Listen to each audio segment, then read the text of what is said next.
Hercules.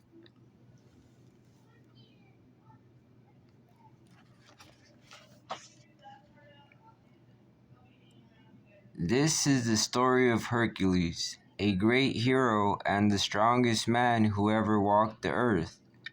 But our story begins long before his birth. Long ago in ancient Greece, powerful gods ruled the earth from their sanctuary on Mount Olympus. The greatest of the gods by far was the mighty Zeus.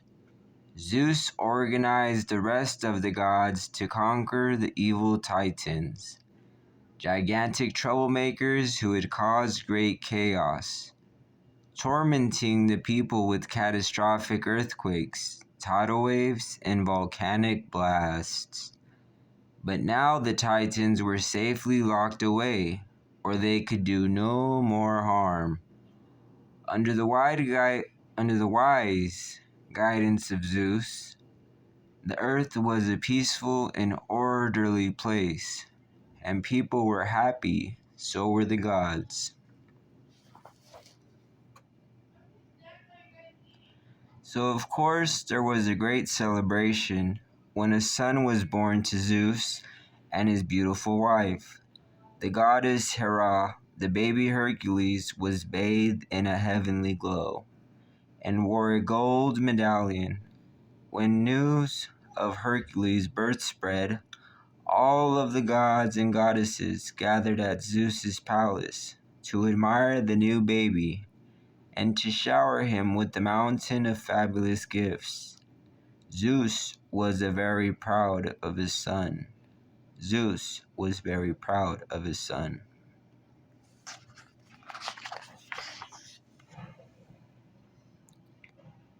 Especially when the baby grabbed hold of his father's finger and lifted him right off the ground. This child is strong, just like his dad, laughed Zeus. Then Hera nudged her husband. Where's our gift, dear? Zeus formed a puff of clouds with his hands and spun the clouds into the shape of a baby horse. Out stepped a colt with white wings. His name is Pegasus, son, said Zeus, and he's all yours. Baby Hercules cooed and gurgled and stretched out his arms. His name is Pegasus, son, said Zeus, and he's all yours. Baby Hercules cooed and gurgled and stretched out his arms.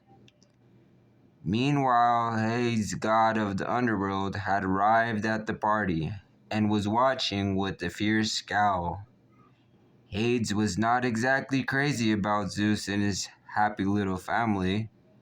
Thanks to Zeus, Hades was in charge of the gloomy underworld, while the other gods whooped it up on Mount Olympus.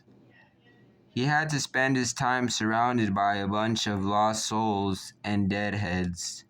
On top of that, he had to put up with the giant three-headed guard dog that kept attacking him, as well as some very annoying demons.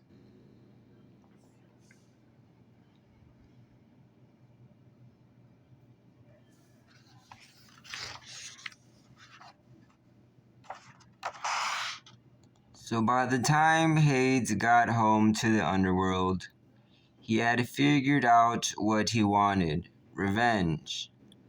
Two demons, Pain and Panic, were waiting for him on the dock. Let me know the instant the Fates arrive, Hadges growled. The Fates were three ugly crones who shared only one eye between them, but could see the future. So let me just ask, is this Hercules? Is this kid gonna mess up my hostile takeover bid or what? Hades demanded. The Fates were not supposed to reveal the future to anyone, but Hades wormed the truth out of them. They told him that in 18 years, when the planets lined up, he would have his only chance to take over the world. But they warned, should Hercules fight, you will fail." "What?" Hades exploded. When he calmed down, he remembered the rules.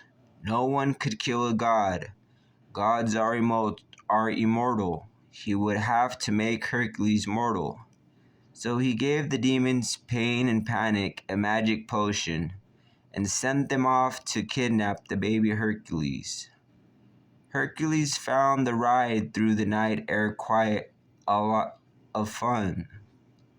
But when the demons landed on Earth, Hercules yelled.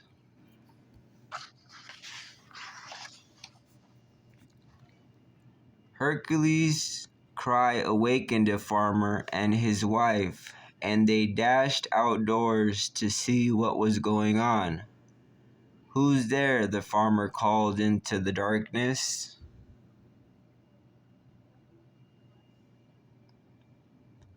Pain and Panic dropped Hercules before he had finished the potion, and hid themselves behind some bushes. "Why, you poor thing," the wife said when she saw the baby. Because of the potion, Hercules had already lost his godlike glow.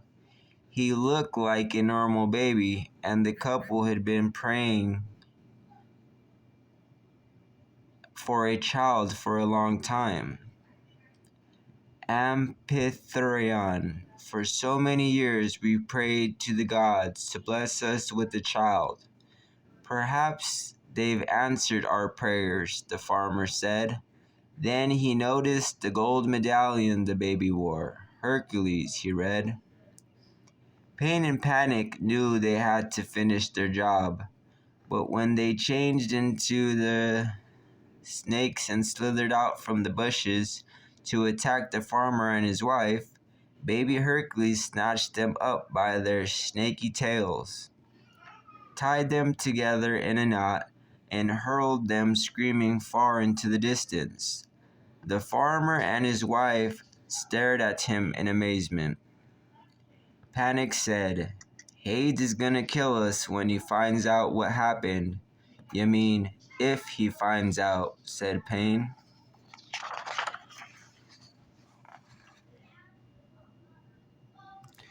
Meanwhile, Hercules had become almost mortal, but because he had not finished the potion, he kept his godlike strength. He grew up thinking that Amphitryon and his wife were his parents, but his enormous strength sometimes created problems. When he tried to join a group of boys playing a game of discus in the village, he accidentally bumped into some stone pillars and destroyed the marketplace. No, I'm reading a book because I found it. Oh. And then I was just reading it so that way he could watch the video. Yeah, I got the smart stuff. Yes, really. So, Did you get the? Is your mom here? Too? Is your mom here? Okay, so right now I'll ask her so that way I have to ask her if you aren't allergic to anything, and then we'll just I'll make. Did you get any peanut butter stuff? I'm only allergic to peanut. I got Hershey's, but I don't think it has peanut butter. But we'll check right now. All right, guys. So, Destructo Boy, the townspeople called him. "What a geek," they shouted. "Freak." They wanted Hercules' father to keep him away from them. "That boy is a menace," someone said. Back home, the farmer said, "Son, you shouldn't let those things they said back there get to you."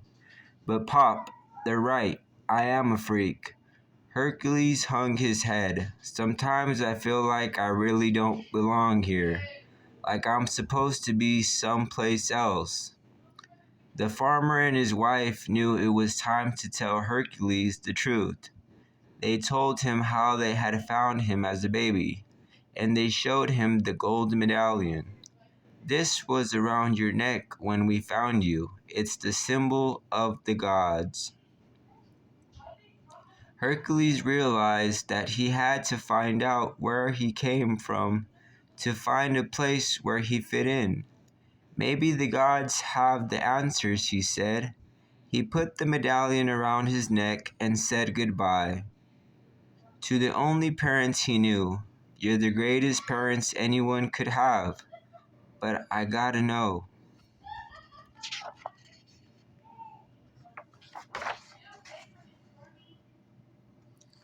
So Hercules traveled to the temple of Zeus. He prayed before a huge statue. O mighty Zeus, please hear me and answer my prayer. I need to know who I am. Where do I belong? With a flash of lightning, the statue came alive. Hercules was terrified and tried to run away, but Zeus picked the boy up.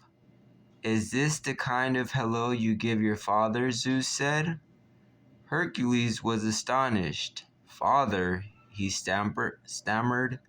If you're my father, that would make me a god, Zeus said, and he told Hercules the whole story about how he was kidnapped and became mortal. The problem was, he explained, that Hercules could not return to Mount Olympus because he was no longer immortal. You can't do a thing, Hercules asked. I can't, Hercules. But you can, Zeus replied. If you can prove yourself a true hero on Earth, your godhood will be restored. Great, Hercules said. Exactly. How do you become a true hero? The first step, Zeus explained, was to find Philoctetes, the trainer of heroes. Hercules was so eager to begin that he ran for the door. Whoa, hold your horses, Zeus said. Which reminds me.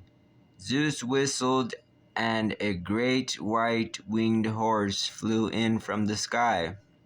You probably don't remember Pegasus, Zeus said, but as soon as the horse nuzzled Hercules, he found he did remember. He mounted Pegasus, and together they flew into the sky.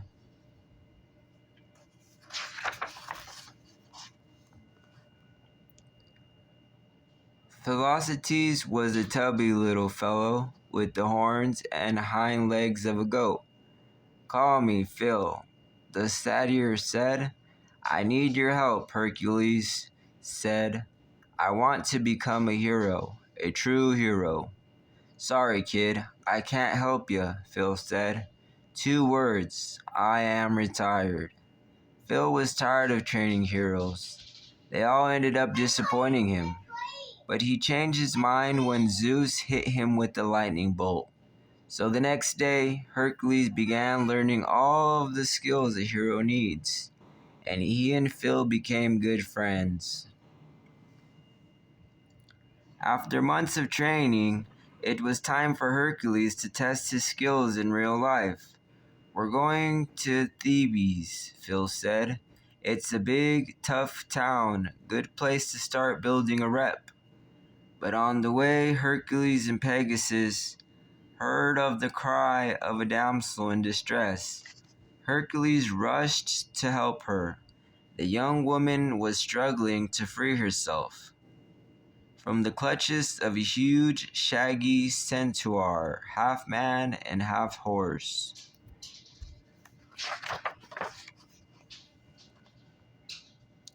Strangely, the woman didn't seem to want help. Back off, she said. I can handle this. But after a struggle, Hercules walloped the centaur. Are you all right, Miss Hercules asked shyly. Megara, my friends call me Meg, she said, battling her eyelashes. Megara refused Hercules' offer of a ride, and he watched her walk away. She's something, isn't she, Phil? He said. Yeah, answered Phil. A real pain in the patella. Then Phil reminded Hercules that they were supposed to be in Thebes. As Hercules, Phil, and Pegasus continued on their way to Thebes, Megara headed deep into the woods until Hades appeared. "What exactly happened here?" he asked. "I thought you were going to persuade the River Guardian to join my team for the uprising." "Look, it wasn't my fault," Meg pleaded. "It was this wonder boy, Hercules." "Hercules," Hades shouted, grabbing Pain and Panic by their tails. "So you took care of him, huh?" "Fortunately for the three of you," Hades growled, "we still have time to correct this." Hades had already come up with another plan to get rid of Hercules. When Hercules and Phil finally got to Thebes, the streets were filled with people, all complaining about the state of their city. Crime was on the rise, and there were floods, fires, and earthquakes. Of course, Hercules offered to help. "I'm Hercules, and I happen to be your hero," he said. But no one took him seriously. In fact, they laughed, which angered Phil. He tried to convince them that Hercules was the real thing, but the crowd laughed even ever harder. Finally, Phil butted one man with his horns. Hercules had to break up the fight. Just then, Hercules heard a voice calling, "Help, please! There's been a terrible accident."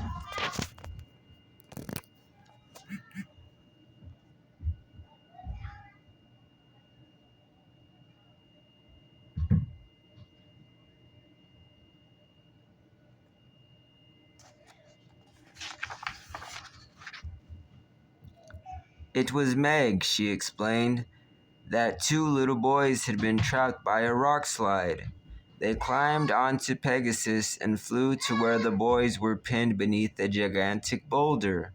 Hercules lifted it easily, and the children scampered away. Little did Hercules know that Meg had led him into a trap. The boys were really Pain and Panic in disguise. The next moment, Hercules was attacked by a dragon-like monster. The Hydra had been lying in wait behind the boulder. The Hydra swallowed Hercules in one gulp, but he slashed his way out with his sword, and then sliced off the creature's giant head. By this time a crowd had gathered, and they cheered wildly, but then Hercules heard a hissing sound from the monster's neck. Out popped three heads where one had been. Every time Hercules sliced off a head, three more grew to replace it. Finally, the monster had 30 heads, all chomping and hissing. This wasn't working, Hercules stopped to think. Then he smashed his fist into the mountainside and caused a landslide that buried the Hydra and Hercules both. Phil was devastated. The crowd was silent. And then Hercules emerged from the rubble, and the crowd went wild.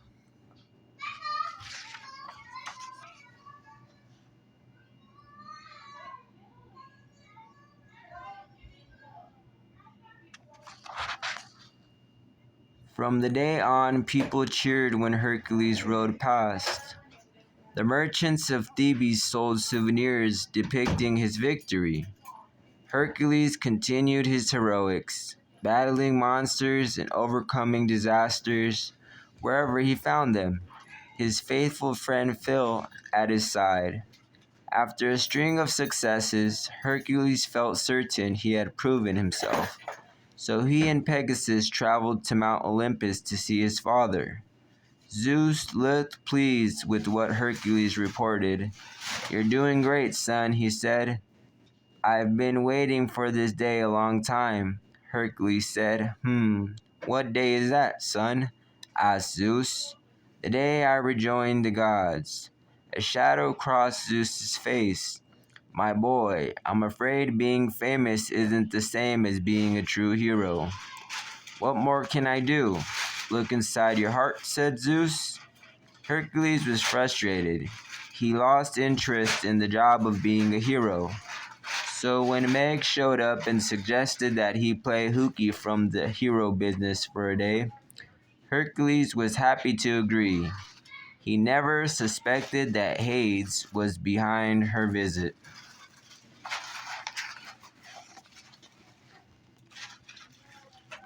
Hades was running out of time. The day the fates had predicted was approaching.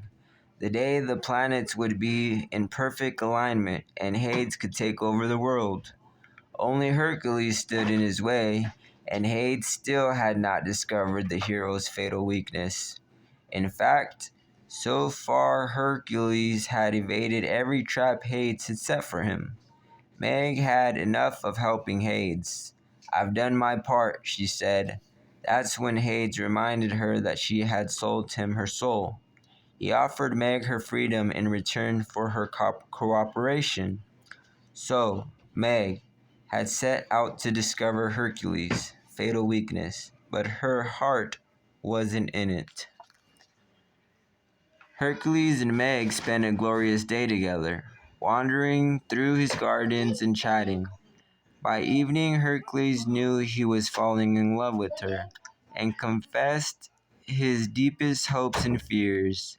"When I'm with you, I don't feel so alone," he admitted. Meg's problem was that she was also falling in love with Hercules. She didn't want to hurt him, but Hades had her in his power. What could she do?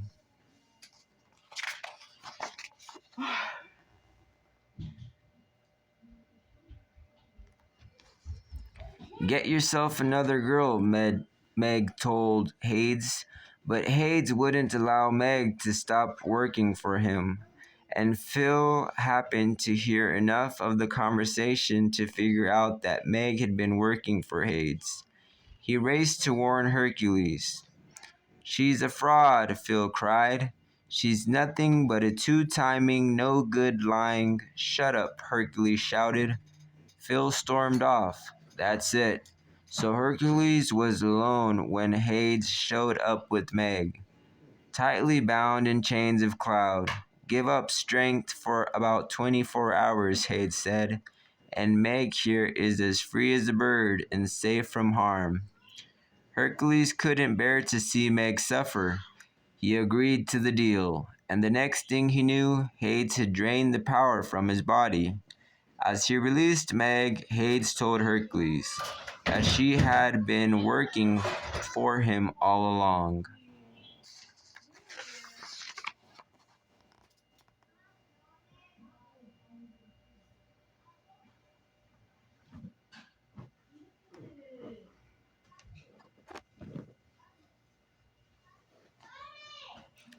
Hades had only 24 hours left and lots to do. First, he realized the Titans from the pit where Zeus had imprisoned them. "Look at your squalid prison. Who put you down there, Zeus?" the Titans roared. "And if I release you, what's the first thing you're gonna do?" "Destroy him." Next, Hades went to find the giant one-eyed Cyclops. "I have a special job for you," he said. So the Titans attacked Mountain Olympus. The gods barely had time to prepare themselves for battle. Zeus knew Hades was behind the attack, but he was powerless against the Titans.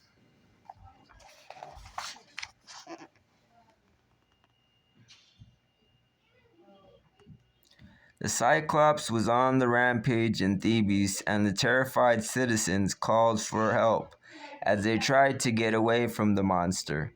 Hercules headed for the commotion. "Stop," Meg shouted. "Without your strength, you'll be killed." But Hercules, convinced that Meg had betrayed him, didn't care whether he lived or died. Meg went to find Phil. Maybe he could talk some sense into Hercules. By the time Meg returned with Phil, Hercules was battered and dazed, and had nearly given up. But Phil urged him on. "Come on, kid, fight back," he shouted. Giving up is for rookies. So with his last shed of strength, Hercules wrapped a rope around the giant's ankles and toppled him into the sea.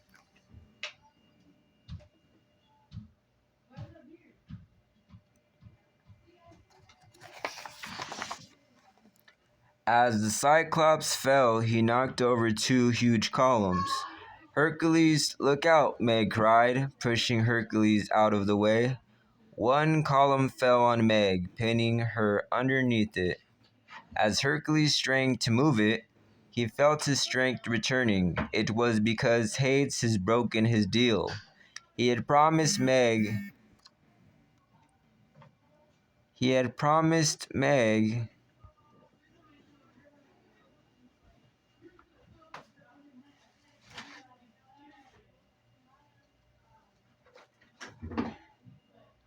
would be safe, but now she was badly injured. Hercules held her into his arms. Meg, why did you? You didn't have to. People always do crazy things when they're in love, Meg whispered. Hercules was speechless. You can still stop Hades, Meg added. So Hercules and Pegasus sped to Mount Olympus, leaving Phil to look after Meg. They arrived to find the gods, already in chains tormented by the Titans.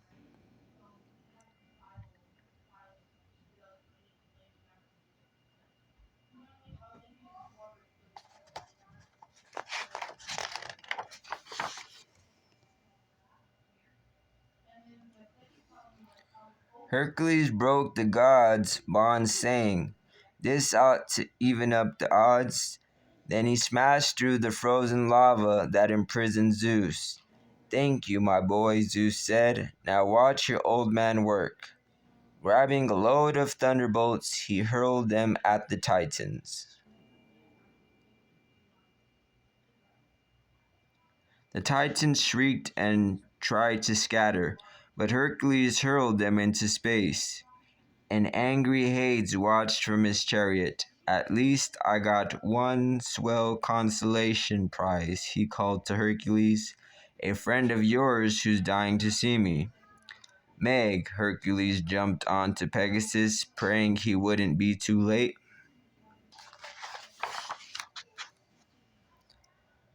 But when he landed back in Thebes, Phil's tearful face told the whole story.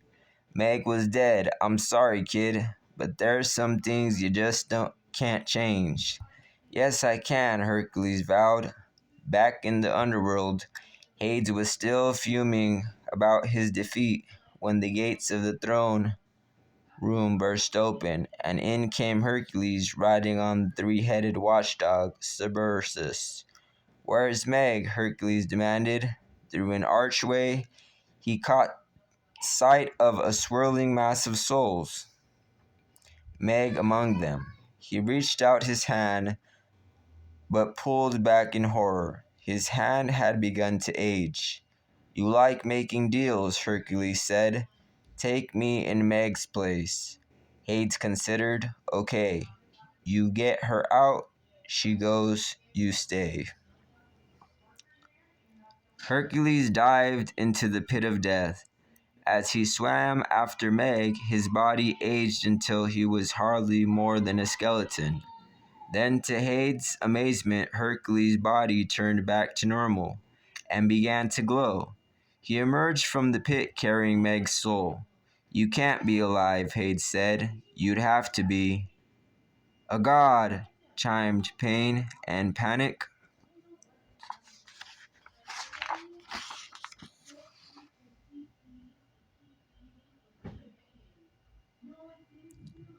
Hades tried to make another deal, but Hercules just grabbed him and threw him into the pit of death.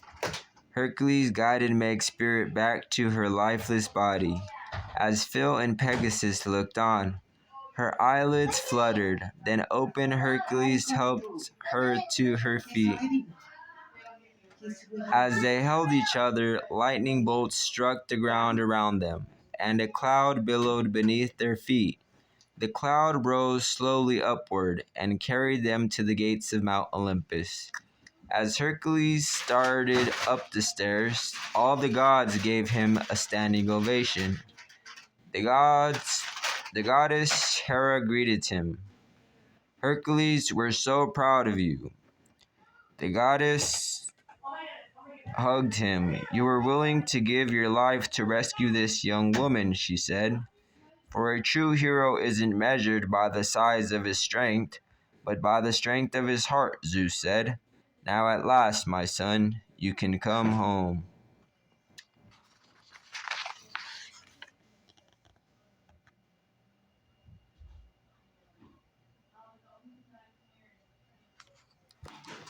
Meg looked up at Hercules, tears in her eyes.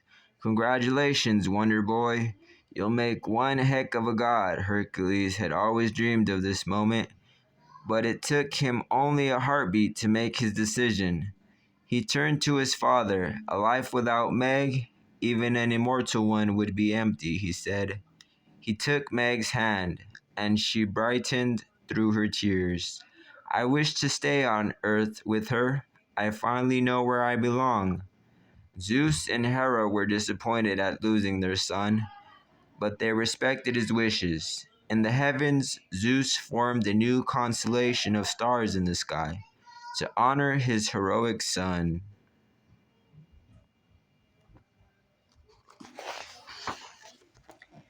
And Hercules at last knew what his father had meant. Heroic deeds are born in the heart.